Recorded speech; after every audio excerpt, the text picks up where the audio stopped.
Let's have a party, dance a little naughty in the sun.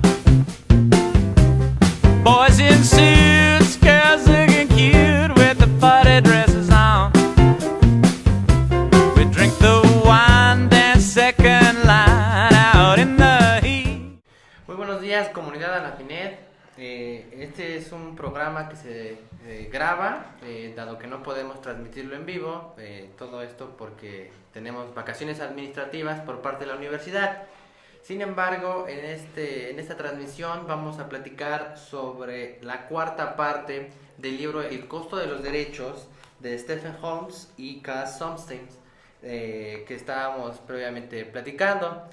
Este es un libro que hace alusión al costo de los derechos de los ciudadanos, cómo se deben garantizar, cómo hacerlos valer y cuál es el precio al cual estamos destinados a pagar por ellos. Esta cuarta parte se refiere a los derechos entendidos como pactos, y el día de hoy nos acompañan en la mesa Mauricio Siliceo y Hugo Hernández. David Salinas. Mauricio, adelante. Bueno, en este último capítulo, que ya sería para completar el análisis de esta obra, pues este último capítulo trata los derechos como pacto social, es decir, entendidos como ese acuerdo que tenemos como comunidad, aunado a la idea que hemos venido trabajando de que tienen un costo, que tienen cuestiones más allá que no se plantean en un análisis de bote pronto. Esta idea de entendido los derechos como pacto social pues refiere mucho a las ideas que conllevan, sobre todo en una comunidad. El autor aquí menciona el ejemplo de, pues se toca mucho la desigualdad social, ¿no?, en cuestiones de riqueza. Aquí se habla de que pues los derechos entendidos así como pacto social pues vienen a mitigar un poco esta falta de distribución de riqueza, y que precisamente se entienden como un pacto que pues las personas que tienen más recursos o consideradas ricas hacen a las personas que no tienen tantos recursos o pobres. Esto es una clara desventaja que se tiene, y los derechos aquí pues se entienden como que para mantener una estabilidad social en cierto sentido, y para que pues no sea tanta la desigualdad que se tenga en la sociedad. Así es.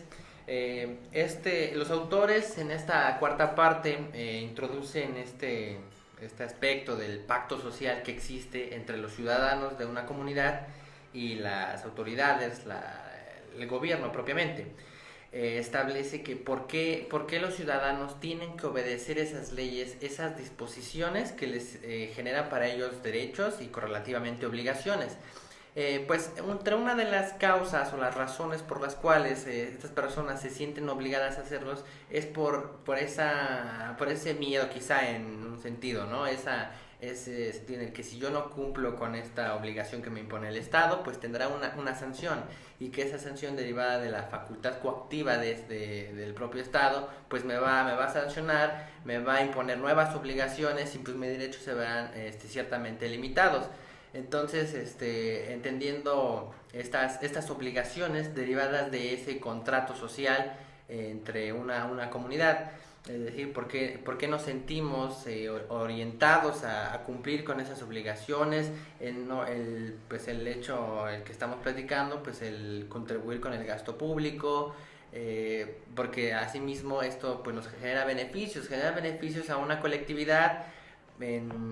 Por ejemplo, hablando en este sentido colectivo, pensemos en las vías de comunicación, las vías de tránsito, por ejemplo, en las escuelas, la salud, la educación, todos estos derechos que se van materializando a través de los actos que realiza el Estado, y en función pues de la capacidad de los contribuyentes, ¿no?, de ese sentido en el cumplimiento con sus obligaciones.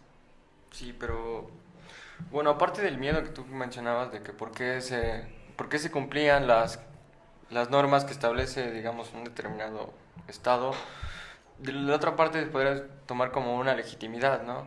Que están legitimizando las instituciones que tiene el Estado, y así pueden cumplir con sus obligaciones, por ejemplo, fiscales, ¿no? Porque las ven como equitativas, como es el principio fiscal, el principio de justicia fiscal, ¿no? Proporcionar cargas de manera equitativa para que así para así proporcionar los derechos o instrumentos que nos den cabida para acceder a los derechos, ¿no? Sí. Así es. Bueno, también aquí creo que es importante el tema de la propiedad que menciona el autor, ¿no? Mucho hemos platicado, ¿no? Cómo se puede mantener este derecho a la propiedad, que aquí hace un poco el análisis histórico que viene desde Guillermo el Conquistador, que dada la conquista que hace y toda esta cuestión de Inglaterra, reparte las tierras y con ello los derechos de propiedad, ¿no? Entonces aquí también vemos que la propiedad pues tiene un sustento que se ve en este pacto que surge desde este momento y que es como se empiezan a legitimar los derechos, ¿no? La cuestión de que el gobierno reconoce la propiedad a los gobernados, entonces los gobernados pues ya no tienen pues un motivo de descontento, un motivo de rebelión, ¿no? contra el gobierno, y pues ya se sienten de una manera armonizados y sienten satisfechos sus intereses, entonces ya no ven una necesidad de un hecho violento, ¿no? De un hecho social sangriento.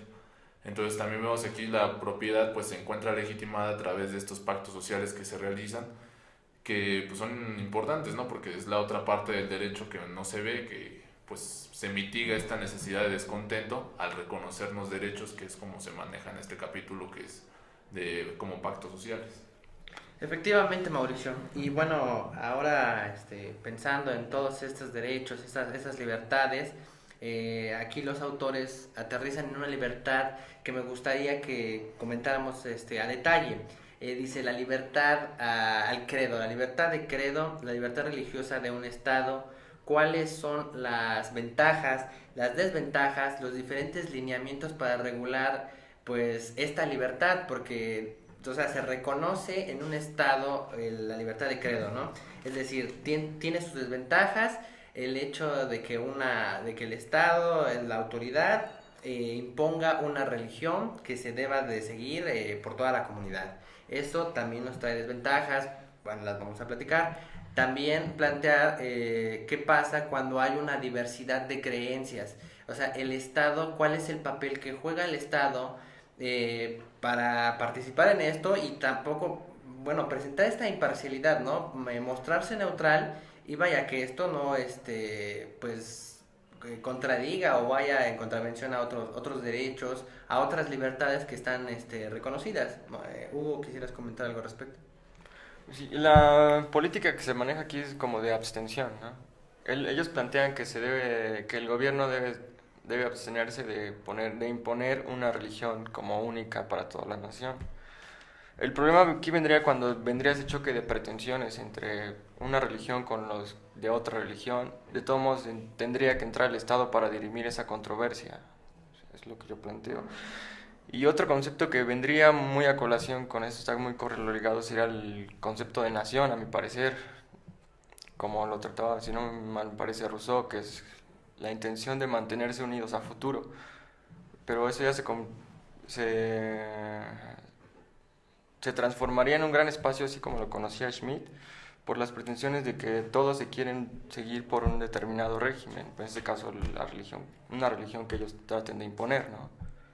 Sí, bueno, ahondando en esto que ustedes mencionan de la libertad de creencia, que precisamente es otra de las cuestiones que el Estado tiene que vigilar y que el autor marca mucho, ¿no? Que para tener una tranquilidad social, un estado de bienestar, pues se debe de velar por esta libertad, ¿no? De creencia, que pues también tiene otro costo, ¿no? Un costo más que el Estado tiene que cargar, y que pues son cuestiones que aparentemente aparecen como un derecho pasivo por parte del Estado, pero el autor esgrime de una manera muy buena que pues no, son un acto positivo del Estado, un hacer precisamente de los grupos de religión, es decir, que no se excedan en sus límites, ¿no? Que no se creen grupos dentro de la sociedad que impidan o que impongan un determinado credo, una determinada fe, y al contrario, ¿no? Que el Estado esté activo en ese sentido y que mantenga una libertad y una posibilidad de creencia de cualquier persona, que no se imponga un credo.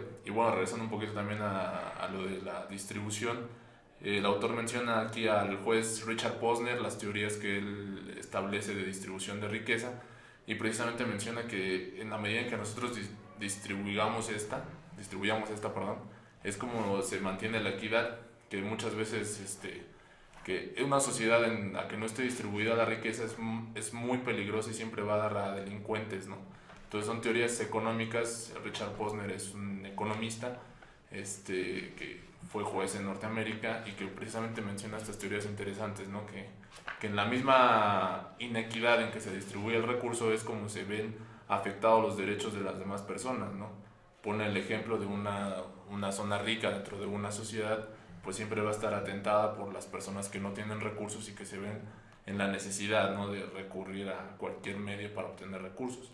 Entonces aquí también se maneja la distribución equitativa de la riqueza como un aseguramiento del derecho de propiedad, es decir, los ricos en la medida en que quieran disfrutar de una propiedad privada, en esa medida tienen que también tender a distribuir la riqueza. ¿Para qué? Para que todos los demás tengan un mínimo de satisfactores asegurados. ¿Para qué? Para que no se caiga en un descontento social. Exactamente. Y bueno, ya planteando derivado de esta teoría, pues, y también tomando en cuenta este principio de la justicia tributaria, que se haga de manera equitativa y proporcional, ¿no? O sea, en función de la capacidad del contribuyente y pues con un trato igual a los iguales y desigual a los desiguales. Y bueno, aunado a esto, pues aquí los autores refieren a que la libertad religiosa genera estabilidad para un Estado y nos plantea pues diversas situaciones que sí, pues sí nos gustaría analizar y entrar a una profundidad sobre esto, porque nos dice qué pasa en un estado en el que hay se impone la religión. Quizá no está reconocida oficialmente y no es una obligación para los ciudadanos, sabes que tienes que creer en esta, pero es la religión oficial del país. Pensemos en Estados Unidos o tan solo en México. Aterricémonos en nuestro país, en México. O sea, en México no tenemos como tal una religión que está impuesta y reconocida porque somos un estado laico, ¿no? Pero sí reconocemos esta libertad de creencia, ¿no? Tú puedes creer en lo que tú quieras, siempre y cuando no contravengas pues las buenas costumbres, el derecho, el bienestar, el bien común, todo ello, que no lo debes de contradecir.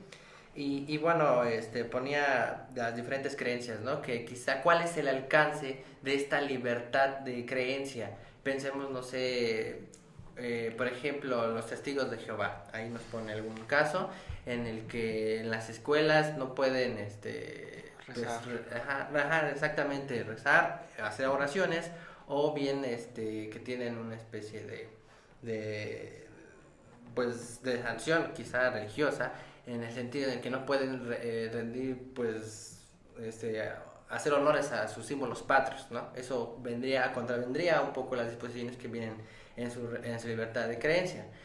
Y bueno, también proteger, ¿no? Por ejemplo, ¿cuál es el papel del Estado en establecer esos centros, esos lugares de culto, esos templos religiosos a los cuales los creyentes asisten?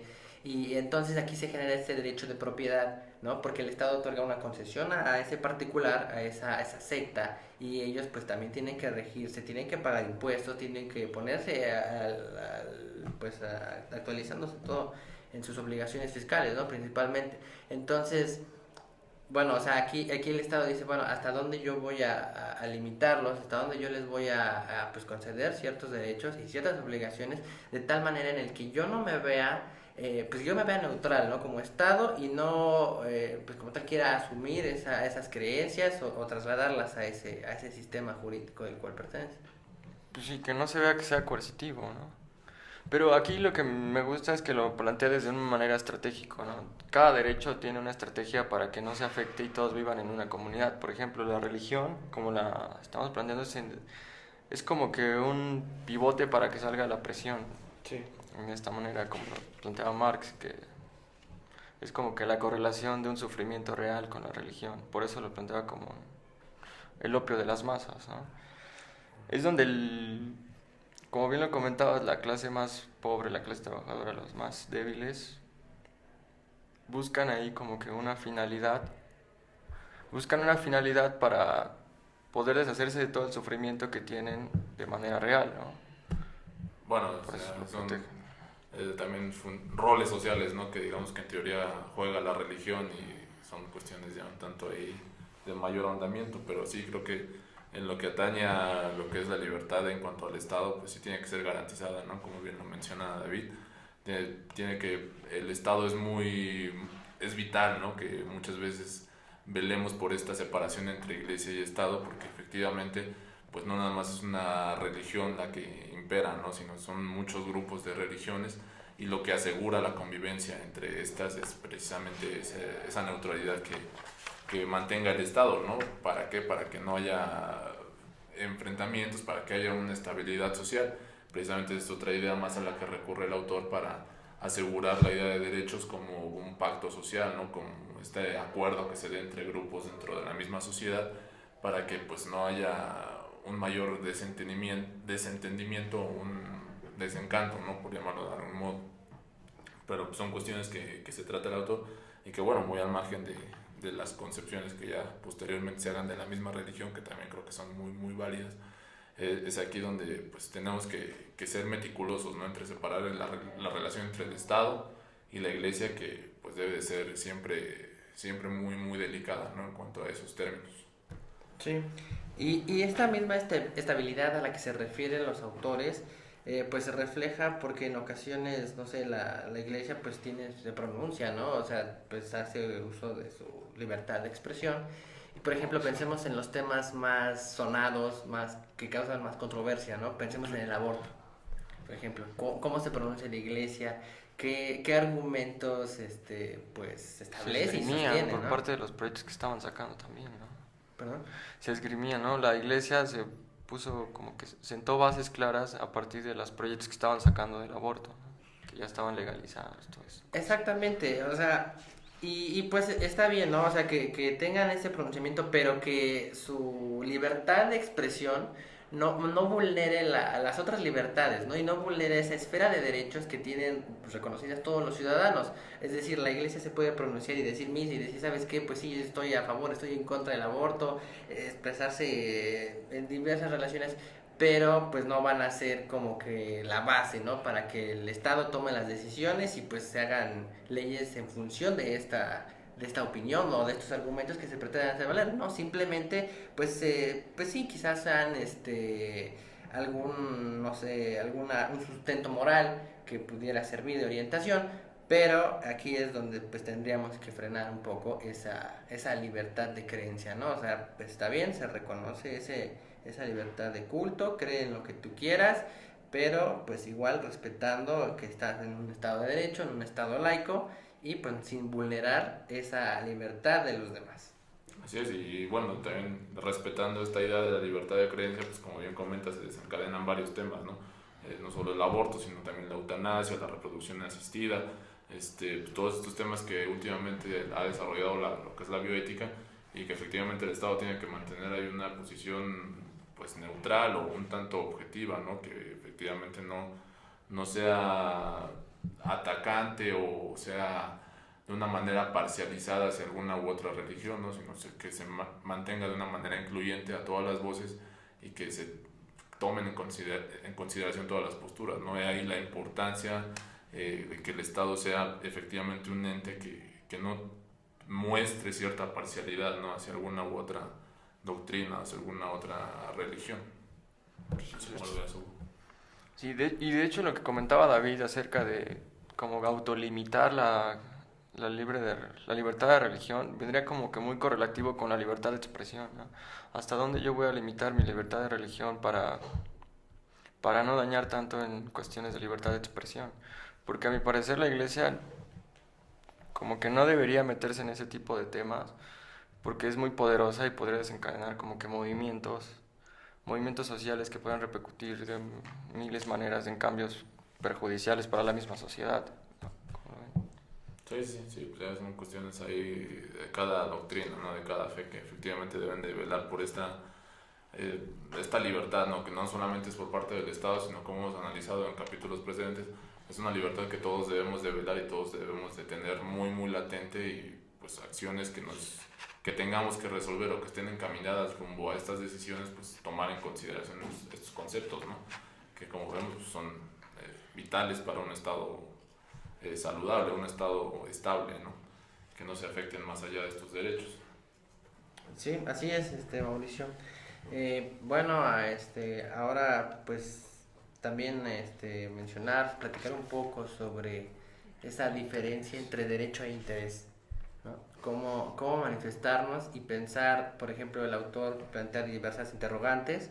Por ejemplo, plantea mucho el derecho de propiedad, ¿no? Cómo el derecho de propiedad, pues, de las personas que tienen, pues, recursos mucho más accesibles, mucho más altos, pues tienen tienen acceso, pues, a otros volúmenes, ¿no? Otro tipo de propiedad. Y es decir, bueno, también esa condición económica del ciudadano, pues no le permite, o sea, a pesar de que tiene el disfrute de ese derecho de propiedad, pues no le permite tener acceso a, pues quizá a los grandes terrenos de tierra, a las grandes proporciones. No sé, ahí se ve limitado, y pues sería oportuno que quisiéramos una mención sobre derecho e interés. ¿Qué opinan ustedes? Sí, sí, pues es lo que mencionábamos, ¿no? Que esta distribución de la riqueza sea equitativa, ¿no? Que como ya vemos que es otro seguro que tienen los derechos, que tiene pues todo esto que hemos mencionado de defender el derecho de propiedad, pero efectivamente bueno, el autor aquí hace un paréntesis interesante, ¿no? Que dice que pues para proteger el derecho de propiedad, si solo lo consideráramos como tal, pues tendríamos ahí que recurrir a la policía, ¿no? Y que esto sería muy peligroso, porque entonces tendríamos que recurrir a una fuerza brutal por parte del Estado, por parte de la coactividad, ¿no? Que es lo que hacías alusión al principio, y que pues esa es un método o una forma para defender este derecho de propiedad, que efectivamente pues no va a ser el único, porque es muy muy peligroso, ¿no? Que este derecho de propiedad se tiene que ver defendido, se tiene que ver de una manera protegido por otras cuestiones que pues ya el autor ahí va desentrañando, ¿no? Una de estas es la distribución de propiedad, que como vemos ahí pues menciona, ¿no? Hace el ejemplo de en un castillo que se viva no se puede estar tan seguro, mientras las chozas que sea parte del castillo pues estén sufriendo esa inequidad, ¿no? Porque a final de cuentas es un descontento que tienen las personas, y que siempre van a velar. ¿Por qué? Porque se distribuye el recurso, porque todo sea de acuerdo a una equidad, a una distribución justa, ¿no? Sí, esta parte del Estado me parece muy importante, de que generar un Estado que sea lo suficientemente capaz como para protegerme mi libertad de propiedad, pero que a la vez no sea suficientemente fuerte como para que él se sienta seguro de poder vulnerarme mis propios derechos, ¿no? Es como soltar a la bestia y luego dejar que la bestia me devore a mí, ¿no? Como se plantea. Pero además de esto, es muy importante poner que debe ser justificado, ¿no? ¿Hasta dónde se puede justificar que yo tenga demasiada propiedad que otra persona, ¿no? Si atendemos a conceptos como el de John Locke, que se meten en cuestiones de qué es la propiedad, que nos dice qué es lo que yo puedo trabajar con mis manos, es lo que yo puedo tener de propiedad, pues la verdad esto es muy injustificado, ¿no? O sea, encontramos gente que tiene millones en dinero, en propiedades, y la contraparte que gente que no tiene absolutamente nada, ni siquiera dónde vivir, ¿no? O sea, ¿hasta dónde puede ser justificable que alguien tenga mucho más que otros? Sí, sí, yo creo que es aquí lo interesante, ¿no? Un entrar en qué renta es la pertinente, ¿no? Para una persona, con qué renta se puede subsistir, se puede adquirir los satisfactores necesarios para que la vida sea digna, ¿no? Para que la vida sea plena, y pues ahí sí tendríamos que pues llegar a cuantificar, ¿no? Determinada cantidad, qué es lo que se necesita para tal cosa, y pues ya ahí podríamos tomar esto como parámetro y ver efectivamente que pues muchas veces se caen en excesos de riqueza y en excesos de pobreza pues completamente absurdos, ¿no? Que pues no pueden tener cabida en un estado que, como vimos y como se analiza en este último capítulo, se entiende como un pacto social, ¿no? Si los derechos efectivamente van a proteger y van a velar por un interés de seguridad y bienestar social, pues efectivamente dentro de ese bienestar social pues hay un trasfondo de estabilidad, de subsistencia digna. Entonces ahí también pues juegan mucho papel estos intereses, ¿no? Que como bien mencionas pues se deben de proteger, se deben de velar, y son parte de los derechos, ¿no? Los derechos aquí entendidos como pacto social, que pues muchas veces no vemos más allá y que simplemente vemos como un derecho que es dado por el gobierno por su gracia, ¿no? siendo que no es así, siendo que como gobernados, como ciudadanos de una sociedad, pues somos acreedores de esos derechos y tenemos que velarlos, tenemos que ver por que se cumplan, ¿no? Sí. Y bueno, esta desestabilidad que genera estas diferencias, pues que son notoriamente comprobables, ¿no? Este derecho de propiedad, pues el ver a las personas que tienen mayor ingresos y que desgraciadamente hay una incongruencia, ¿no? O sea, que generalmente los que tienen mayores ingresos son los que pues menos pagan, ¿no? Y en ocasiones los que pues realmente tienen ingresos pues inferiores, o sea, inferiores inclusive pues, por debajo por los que deberían de recibir legalmente hablando, ¿no? Y bueno, esta incongruencia pues derivada de una mala pues redacción en esos cuerpos legislativos, en esos instrumentos legales para hacer cumplir a un contribuyente, ¿no? Por ejemplo, el contribuyente que tiene mayores ingresos, las empresas se actualizan en esas hipótesis extraños de exención de impuestos.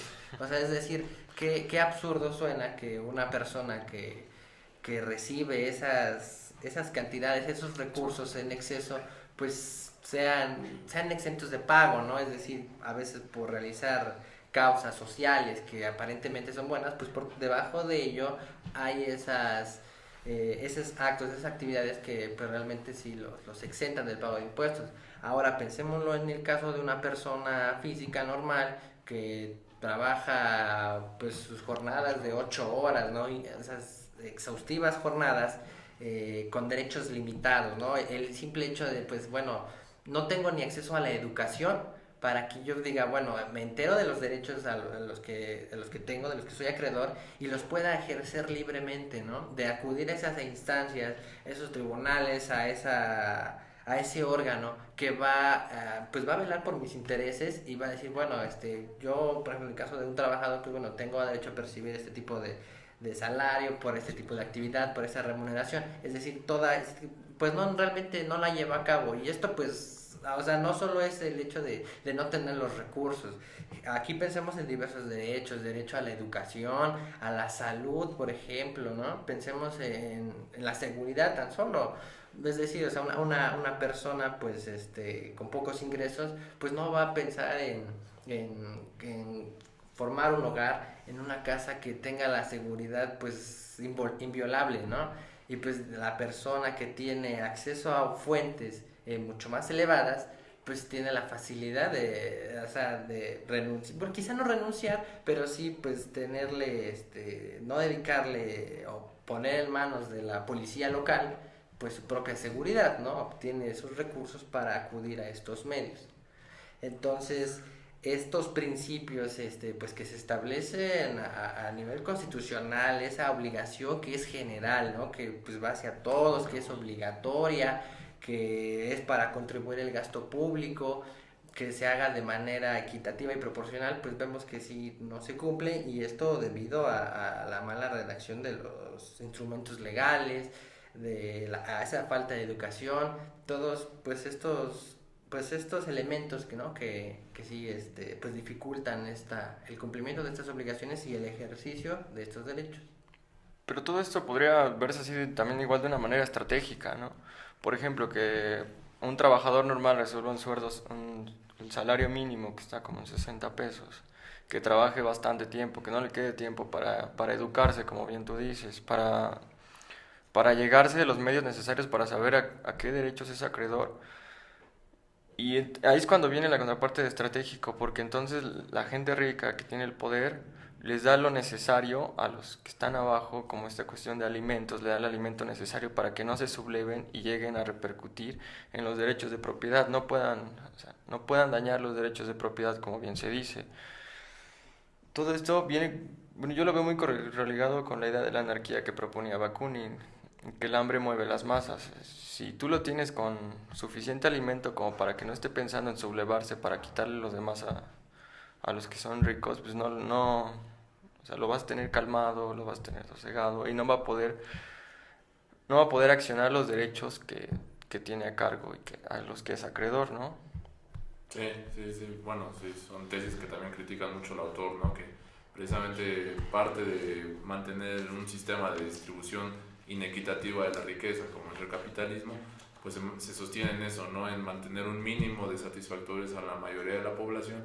¿Para qué? Para que estos estén contentos y no lleguen a una revuelta, una sublevación, como bien mencionas, ¿no?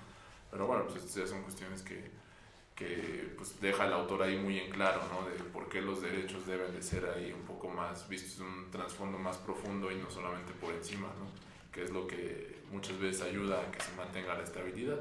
Y pues sí, enteramente la tesis, creo que no solo de este capítulo, sino de los precedentes y del libro, es que la distribución sea equitativa, ¿no? De la riqueza. ¿Para qué? Para que los derechos sean asequibles a todos, ¿no? Y no solamente a los que tienen más recursos, porque efectivamente llega a determinado absurdo que plantea que pues solamente aquel que tiene dinero es el que puede accionar un derecho a la propiedad, el que puede accionar un derecho a la educación, el que puede accionar un derecho a servicios públicos, ¿no? Porque pues a final de cuentas, como se plantea en esta tesis, todos los derechos tienen un costo. Sí. No sé si vaya por ahí.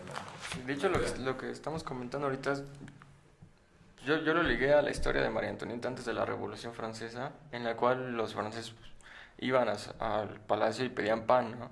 Y ella les decía, pues denle pastelillos, ¿no? Es algo así como de que... O sea, al darles alimento, los ricos se ven así como que compasivos, se ven solidarios con la clase menos, ¿no? Y es igual para que no molesten. Igual lo que tú mencionabas del juez Posner, ¿no? Que la pobreza en medio de la abundancia Generar delincuentes. incitará a una mayor delincuencia y a una mayor repercusión en los derechos de propiedad que estábamos comentando. Así es. Sí, se vuelve a hacer alusión, ¿no? A esta cooptación de riqueza por unos cuantos y al desproteger a la mayoría, ¿no? Y vemos que esto es un riesgo muy, muy grande si queremos o si aspiramos a que se respeten los derechos, ¿no? Si realmente queremos un Estado de Derecho, pues ¿qué es lo que tenemos que velar primero? Pues que la riqueza sea equitativa, que todos tengamos las mismas posibilidades de acceder a todos los derechos, a todas las ventajas que la sociedad ofrece. Y solo en esa medida es como yo puedo proteger mi derecho y puedo proteger el derecho de los demás. De hecho, en este sentido se plantea el derecho a la libertad de credo, ¿no? En la medida en que yo respete el derecho de la libertad del otro de creer en lo que él quiera, en esa medida yo me estoy protegiendo de la libertad de creer en lo que yo quiero. Esto es algo muy, muy básico, muy simple que el autor examina y desentraña en el capítulo, pero pues que es muy cierto, ¿no? Si nosotros no velamos por el derecho de los demás, de cuidar sus libertades, de cuidar sus derechos, pues en esa misma medida estamos vulnerando, estamos viendo menoscabados nuestros derechos y en esa misma medida ponemos en riesgo los nuestros, ¿no? Porque ya quedan desprotegidos, quedan sin poder de accionar ante un tribunal, ante un órgano del Estado. Sí. Y bueno, ahora tocando este punto, este tema referente a los derechos de bienestar y esa política de inclusión en la que, bueno, o sea, tú puedes vivir en un estado pues libre, soberano, autónomo, independiente, pero ¿a qué se refiere con esa independencia en vivir en una sociedad, ¿no? En un estado de derecho? Que sí, ciertamente pues estamos ligados con otros estados, se tiene contacto pues a través de los instrumentos internacionales, tratados internacionales, convenios, pues que nos obligan a adquirir compromisos, ¿no? A nivel internacional. Pero pensemos en esa independencia interna de los ciudadanos respecto con los demás entes de ese estado, de esa sociedad, que sí somos independientes, pero somos dependientes de esas instituciones, porque esas instituciones son las encargadas, en principio, pues de decirnos cuáles son nuestros derechos y nuestras obligaciones. Segundo, cuál es la sanción o por el incumplimiento ante las mismas. ¿Cómo podemos cumplir ante las mismas en caso de que nosotros suframos de algún perjuicio, de algún menoscabo en nuestro patrimonio? ¿Ante qué autoridad vamos a acudir y frente a qué medios, ¿no? ¿Qué instrumentos vamos a utilizar para que se nos garantice un debido cumplimiento de nuestras obligaciones, que sea en función de, pues, de la capacidad de cada uno, ¿no? Uno no puede quizá exigir si al menos no ha ofrecido algo, ha manifestado que está bajo ese pacto social y está asumiendo esos compromisos y ese papel, ¿no?, que juega dentro de esta sociedad. Así es. De hecho es lo que menciona, ¿no? Precisamente que no podemos ser independientes y que toda persona, por el hecho de pertenecer a una comunidad, pues en esa misma medida es dependiente, ¿no? Y debe cierto deber hacia la comunidad, cierto respeto, ¿no? Pues, ahí ya mencionamos, pues, el caso de que, pues, a alguien no le parezca, pues, un grupo, pues yo creo que ahí tiene que buscar la manera, ¿no?, de manifestar por qué no le parece o ante qué circunstancias está de desacuerdo. Pero de facto, tácitamente, todos aceptamos un pacto social, todos aceptamos unas medidas de convivencia, un cierto respeto hacia los demás, y es en esa misma medida que debemos de respetarlos, ¿no? Que debemos de ser recíprocos en el derecho que pretendemos para brindarlo a nosotros. Pero el problema aquí requería cuando en las comunidades marginales a las que se adentraron en ese pacto social no les llega la posibilidad de poder allegarse de esos recursos.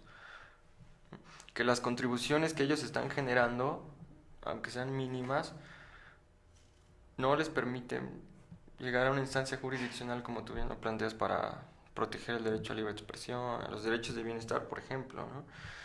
Entonces esos marginados ya no estarían viviendo tal cual como en un estado como se plantea, y tampoco serían beneficiados de ese pacto social. Entonces, ¿para qué pagarían entonces esas contribuciones? Es lo que se genera también con las discusiones del libro, ¿no? Sí, yo creo que también es un problema interesante, ¿no?, que se menciona en una constitución, por ejemplo. No podemos tener una constitución que tiene más de 100 años de haber sido promulgada, cuando la mayoría de nosotros ni siquiera externó cierto consentimiento hacia ella, no propuso ciertas normas. Entonces ahí donde también tenemos una necesidad de reformular este pacto social, de que cada uno, pues, entre, ¿no?, con lo que pretenda, y precisamente incluyendo a todas las comunidades, ¿no?, que habitan dentro de un país, para ser conscientes de las necesidades y no solamente pues seguir algo que ya está dado, ¿no? Vemos que tenemos una constitución completamente anacrónica, y que pues eso se cae muchas veces en el descrédito del pacto social, ¿no?, como pacto de unión, como pacto de convivencia entre nosotros mismos, ¿no? Entonces ahí sí, pues creo que el problema incluye más medidas a fondo de una refundación de un pacto social. No sé cómo lo ven ustedes. Sí. Aunque bueno, aquí hemos hecho alusión a las obligaciones que tiene el Estado, ¿no? Es a qué está obligado a hacer para satisfacer esos derechos de la colectividad. Sin embargo, aquí vemos las obligaciones correlativas, ¿no? O sea, tanto sus obligaciones de ellos, pues se traducen en un derecho para nosotros. Y lo vemos, por ejemplo, en el derecho a la educación. Pensemos cuántos miles, millones de contribuyentes pues pagan sus impuestos para la educación pública y, pues, entre comillas, gratuita, ¿no?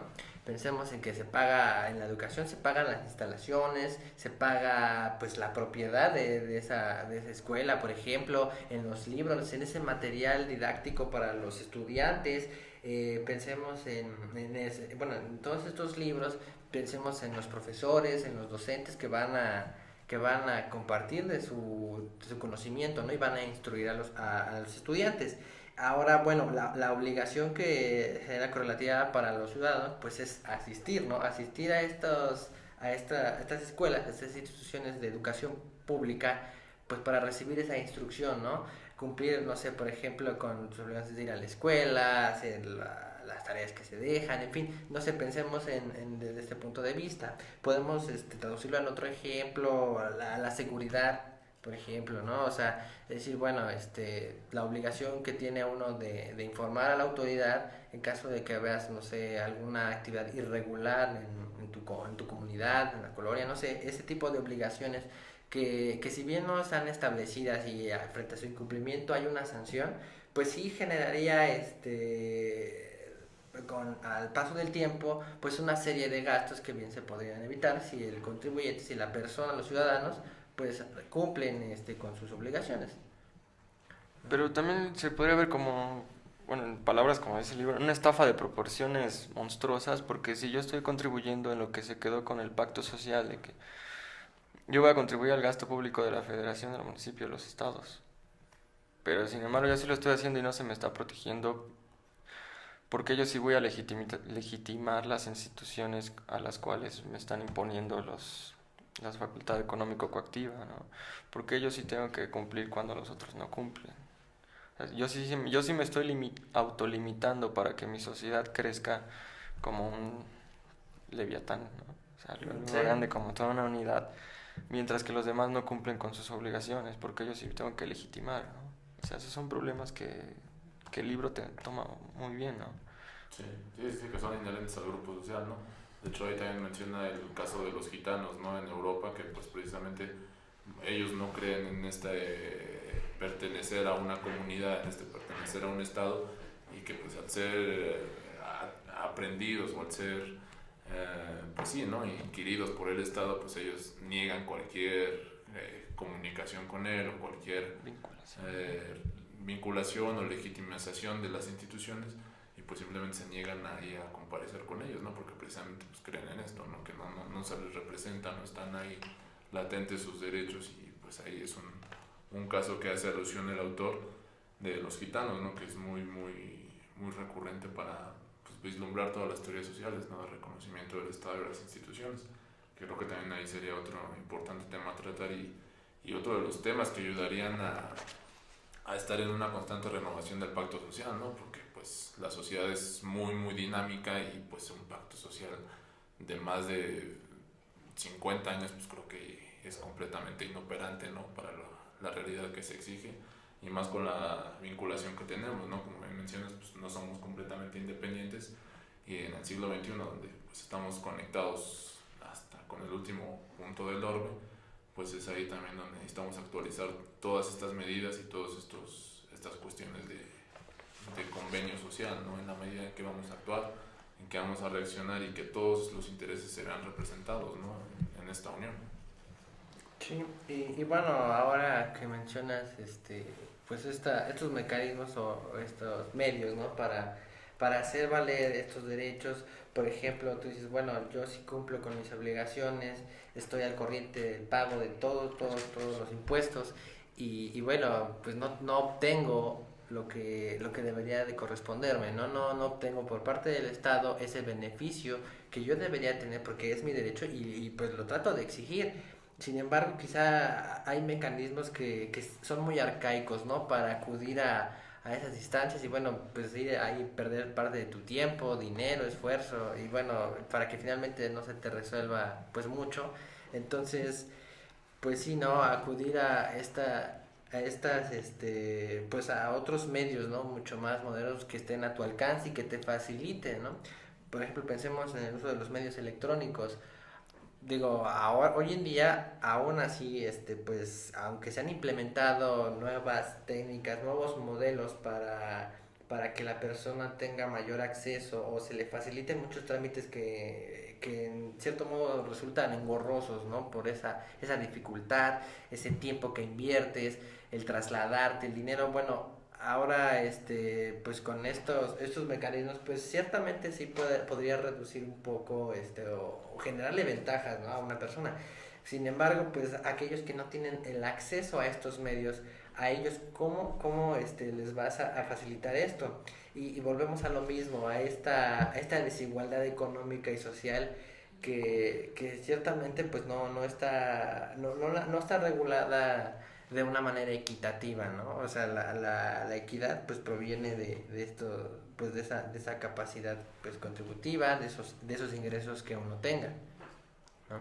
Así es, pues es algo que el autor cumple, ¿no? Con las expectativas, y nos hace reflexionar en todos los problemas inherentes a los derechos, al pacto social, y pues nos deja con más preguntas que respuestas, como todo buen pensador, y pues creo que es una interesante ayuda a cualquier estudiante de sociales, de humanidades, entender a este autor, entender las teorías que postulan, ¿no? Que nos enfrentamos ante una gran desigualdad social, una desigualdad en la distribución de riqueza, que son problemas inherentes al ejercicio de cualquier profesión, ¿no? Al ejercicio de cualquier defensa de algún derecho, de alguna causa, que tienen que ser contempladas y tienen que ser consideradas, ¿no? Llevadas muy a cuenta.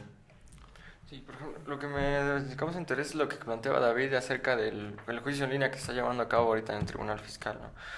De que no todos tienen ese espectro para tener los instrumentos para llegar a ese juicio, ¿no? Yo creo que eso ya no sería una justificación, porque si planteamos que en el sistema colectivo Metro hay un derecho de bienestar que proporciona horas de internet gratis, yo creo que ya no sería un limitante como para acceder a ese órgano jurisdiccional, ¿no? Igual se pueden plantear que muchos derechos de bienestar que se están implementando ahorita pueden hacen más accesible los derechos a las comunidades más desprotegidas, ¿no? Pero todo se ve en un trasfondo estratégico para que se sigan protegiendo los derechos económicos más importantes, ¿no? Sí, yo creo que dentro de estos derechos pues, es inevitable pensar en derecho a la alimentación, ¿no? ¿Cómo podemos defender un derecho a comunicaciones virtuales cuando el principal derecho, que es la alimentación, que es la vivienda, pues no ha sido cubierto del todo, ¿no?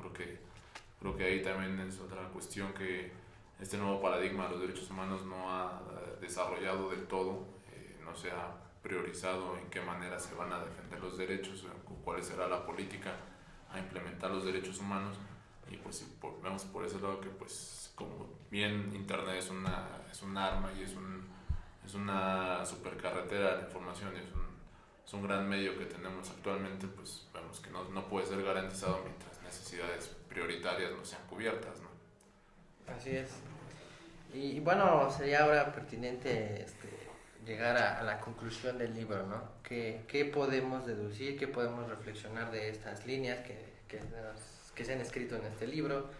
Y pues bueno, llegando a la conclusión de que todos los derechos tienen un costo, ¿no? O sea, no hay derecho que sea de manera gratuita, autónoma y que llegue en automático. Todos los derechos tienen un costo y en la medida de la capacidad de uno es como podemos llegar a satisfacer esos derechos. Y pues brevemente, ¿no? Así, mencionando algunos derechos, volvemos al caso de la seguridad.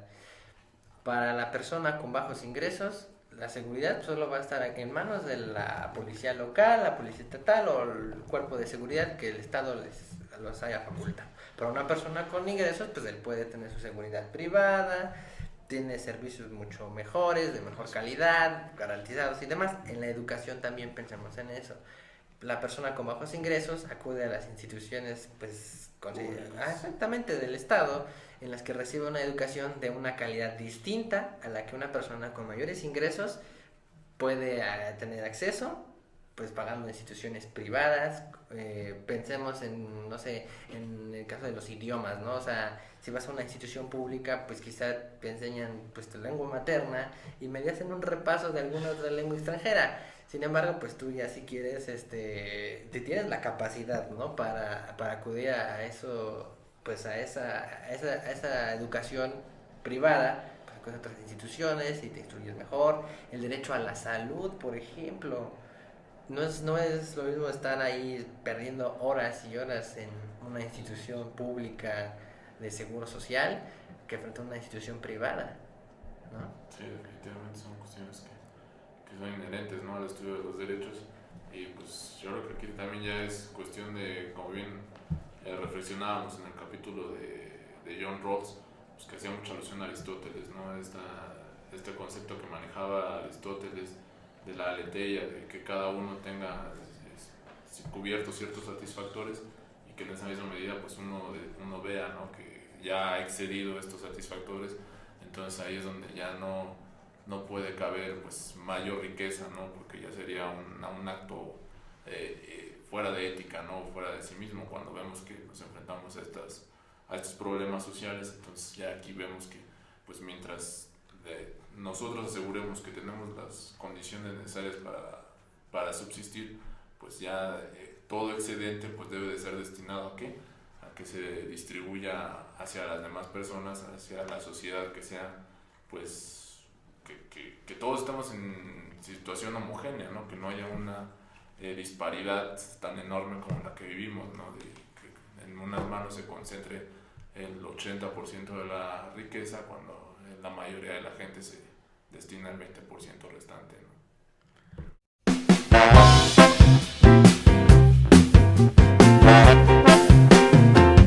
Let's have a party